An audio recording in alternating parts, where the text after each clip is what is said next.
Le Tunisien, aujourd'hui, ben, sabre, non, parce qu'il a toujours subi, donc il veut tout de suite. Okay, donc ça veut dire que c'est toujours exceptionnel. Donc il y a une situation exceptionnelle, et en même temps, dans la balance, qu'est-ce qu'il faut? Il faut des efforts exceptionnels. Et c'est là. Voilà pourquoi nous, notre démarche de dire euh, ce sont des exemples pratiques, il faut donner de l'espérance, il faut donner de l'optimisme, il faut faciliter la tâche pour entreprendre.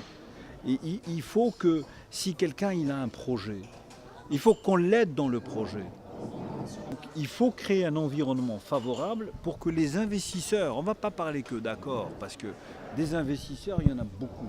Si je prends le cas de la France, par exemple, il ne faut pas oublier qu'il y a, qu'il y a 22 400 Français qui habitent en France, et il y a plus de 1300 entreprises.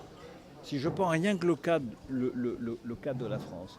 Donc, et parmi ces 1300 entreprises, il y a Accor, mais il y en a d'autres. Il y a BIC, il y a Total, il y a Alstom, il y a Air France et compagnie.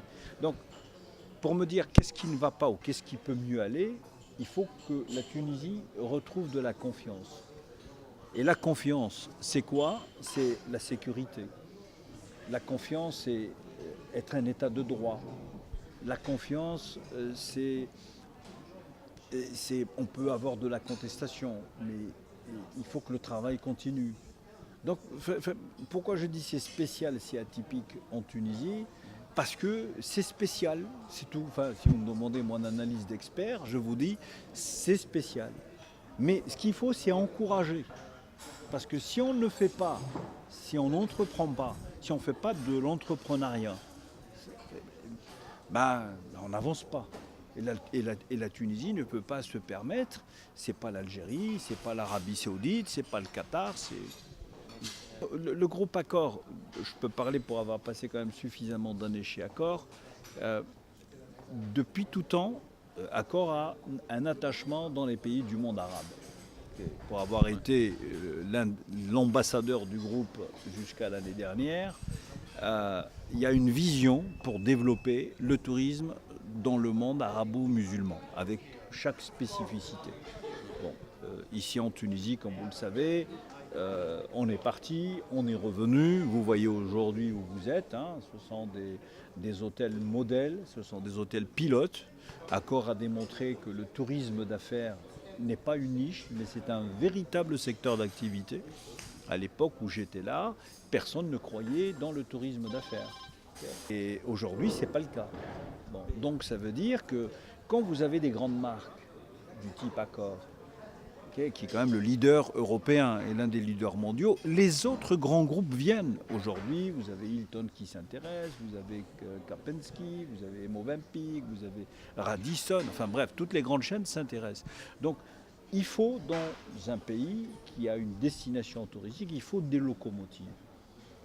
Voilà. Et c'est ça, à mon avis, ce qu'il faut retenir de l'implantation d'accord qui date quand même depuis 15-20 ans, ça ne date pas d'aujourd'hui. C'est le fait de croire dans ce pays. Et la visite du coprésident fondateur Gérard Pélisson, pour la troisième fois, entre parenthèses, démontre que c'est un signe d'encouragement. Et la Tunisie aujourd'hui, elle a besoin de soutien. Elle a besoin que des gens qui ont réussi croient dans ce pays. Parce que si on ne passe pas ce message-là, qui va être pénalisé? Ce sera surtout les jeunes. Et voilà pourquoi nous nous sommes associés avec l'IHET pour leur donner de l'espérance. Parce que demain, ils vont de plus en plus s'intéresser peut-être à nos métiers. À nos métiers. Donc, ce qui est très important, c'est, vous savez, c'est comme en politique, et je ferme vite la parenthèse. Quand l'ex-président Bill Clinton donne une conférence, vous savez, tous les hommes politiques, sans aucune exception, s'intéressent au message. Nous, on est dans l'économie, on est dans l'entrepreneuriat. Donc le fait que M. Gérard Pélisson vient, il n'a rien à prouver, mais il vient partager une expérience, il vient passer des messages pour dire oui, on peut croire, oui, on peut faire.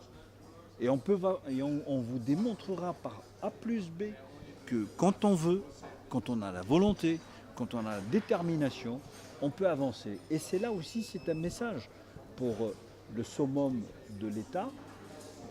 Donc en un mot, lorsque l'économie fonctionne, c'est la paix sociale. On a la possibilité de bien vivre, c'est-à-dire de profiter. Si on a envie de passer un week-end à Sousse, Allah Ibarak, la Tunisie est un pays extraordinaire, si on veut. À moins de quelques heures, on est dans le désert. À moins d'une heure, on est en bordure de mer. On a déjà donné un plan. Accor veut s'implanter. Accor a déjà dit, ce sont des affirmations qui ont été faites. Sur les 10 prochaines années, le souhait, la volonté du groupe Accor, c'est de se développer pour arriver à 15-20 hôtels, puisqu'aujourd'hui il y a la possibilité de la franchise. Okay, donc c'est sous l'impulsion maintenant du nouveau président Sébastien Bazin, il y a une ouverture qui est faite.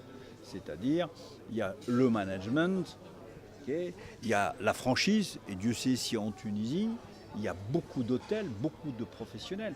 Donc Accor est là pour accompagner. D'ailleurs, il y aura des rendez-vous, enfin, il y a toujours des contacts qui sont menés. Donc ça veut dire en fin de compte que si un groupe comme Accor croit dans la Tunisie, il n'y a aucune raison que les autres groupes ne croient pas. Nous, le rôle d'Accor, c'était surtout de transmettre cette confiance. Et le message de Gérard Pélisson, le coprésident fondateur, c'est de dire oui, on peut croire dans la Tunisie.